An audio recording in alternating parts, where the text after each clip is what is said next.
For the first time in an official capacity Rogue Fabrication video, our shop 4Runner project. We're going to show you guys this whole vehicle, bumper to bumper, the original build, what we've been working on, explain the next race, and we're going to do it all right now.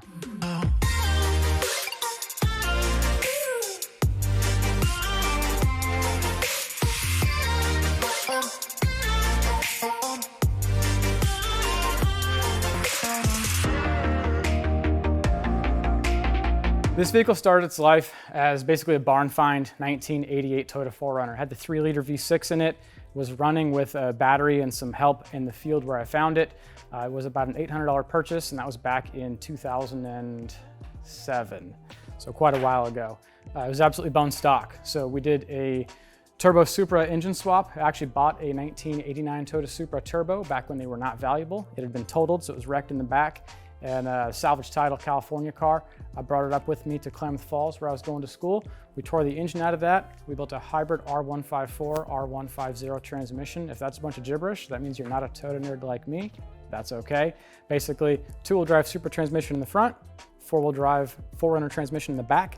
You pick whichever gears you want because Toyota didn't do a whole lot of design work and copy the design from one transmission to the other. And we've got 2 transfer cases behind that. So we've got basically a crawl box, just a high-low, with a 2-wheel drive, 4-wheel drive, traditional 2-speed transfer case behind that. So I've got several different ratios we can use, but ultimately very, very slow. Whole point is slowing down this drive shaft speed so you can power pretty big tires. This was originally built with 47-inch Michelin XLs, which are big, very high load capacity 5-ton US military tires. They're okay. These are 42-inch TSLs made by Swamper, Interco. They're a great tire. They're on recentered Humvee beadlocks that we produce parts for in-house here at Rogue Fabrication. And the axles, you guys have probably noticed, are kind of a funky big 6-lug thing with geared hubs for extra ground clearance. These are a factory locker equipped 7.56 to 1 gear ratio drop hub axle made by Mercedes for the Unimog. So these are from a 404 Unimog, which means they are factory drum brake axles. The drum brakes on these are 16 inches in diameter. They are monstrous. Takes a ton of fluid to stop those. So the stopping is done with the master cylinder from a old, very, very large GM 1-ton van body that was originally supposed to have a big box behind it to hold a whole bunch of weight, about a 15,000 gross vehicle weight max. So it's a huge 1.34-inch bore master cylinder. Paint job and exo cage. So this is 3-stage paint. So it's a base, a red, and a clear. The logos are actually painted on with a vinyl. So they're, vinyl painted on top, vinyl peeled off, clear above that, which is a really beautiful way to get graphics sunk into the paint under the clear. Takes away that depth look and makes it all flat and nice. It's a really beautiful way to do logos and livery. So it's a cool look. The exo cage, people ask all the time, what size is it? It is everything from 1 3/8 to 2-inch. The thickest tubing is 134 wall, the thinnest is 065. So short pieces that aren't likely to bend are smaller stuff like 1 3/8 065. Some stuff in the roof is 1.5 inches. The B pillar, this piece right here, has 13 bends in it. It's 2-inch 120 wall 1020 DOM, really, really strong. I didn't put a whole bunch of cross bracing over the roof because I've got a moonroof, which still comes out. I also didn't put a pillar down the center for the windshield because I need all the help I can get when I'm driving. So that's not got a pillar going vertical so I can see. Because of that, we put these nice gussets around the hood, and those help stabilize the windshield and the bars around the halo at the top to help make it strong in case we ever do roll this machine. You guys are probably wondering, has it been over? Hasn't yet. It's been on its side though. We put it up against some rocks before and rubbed some of the paint off. It was mostly on its side, like beyond 45 degrees, so it hasn't actually rolled yet. And this suspension system is a 3-link with a panhard. So it's basically 2 bars to the bottom of the axle, 1 at the top, all relatively parallel to the frame rails. And then there's a panhard bar going across at the top. Most of you race car guys will know those. A lot of lowrider guys will know them. If that makes no sense, you can Google it. But it's a good flexing suspension system. It doesn't have perfect geometry characteristics, but it doesn't have a whole lot of flex steer. It does well off-road. And most importantly, we were able to package it with the inconveniently high axle centers that are present on Unimog axles. Because they have geared hubs, as you guys can see, the axles sit extremely high compared to the wheels, and that is really challenging to package. When I say package, I mean put it underneath the vehicle with a factory frame. This isn't a tube frame vehicle. It still has the factory Toyota box frame.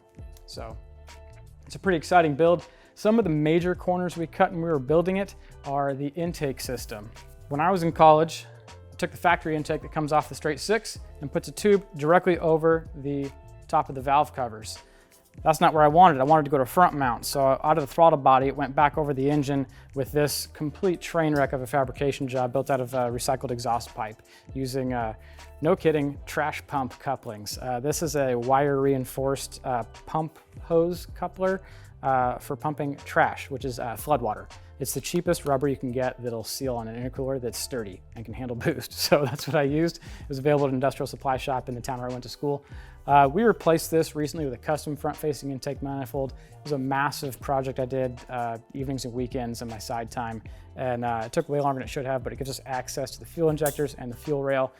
Greatly simplifies the intercooler plumbing under the hood and just makes things tidier and easier to work on overall. And it was kind of a big project to fabricate one from scratch. We built it by taking a factory intake manifold and cutting the runners off. And then we welded those runners to new tubing, which we polished up on a lathe just to make it pretty because it's easier than polishing it later.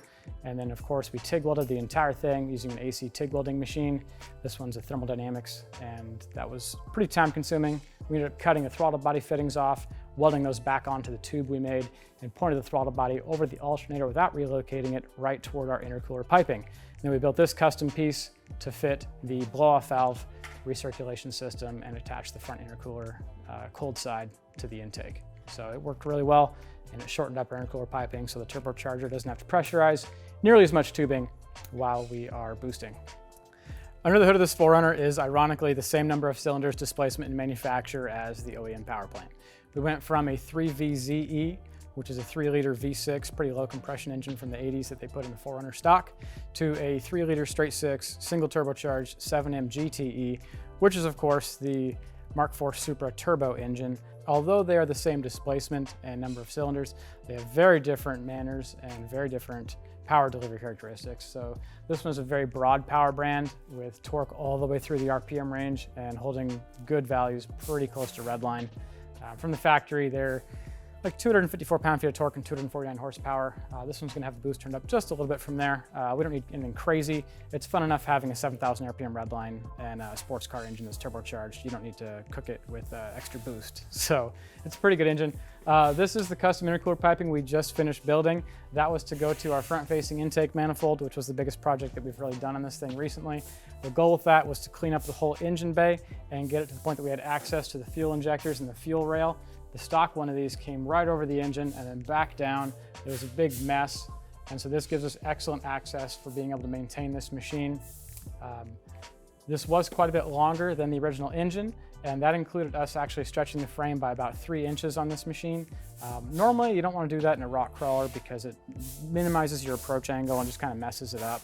So the front axles move forward about 16 inches from factory. That's helping to stabilize the wheelbase and also make room for these giant tires and allowing them to turn without rubbing the firewall in the pedal area.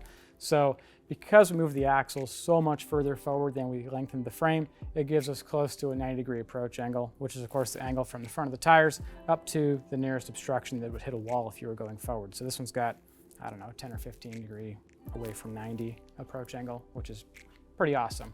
So has full hydraulic steering. We've got that reservoir mounted here, or really it will be soon. We're in a mad dash right now to complete our kind of war room list to get this prepared for Hoopty Cross. If you guys are familiar with Hoopty Cross, that is an event that's held in many locations around the country, but it's put on by the same guys that do the Gambler 500 cleanup rally.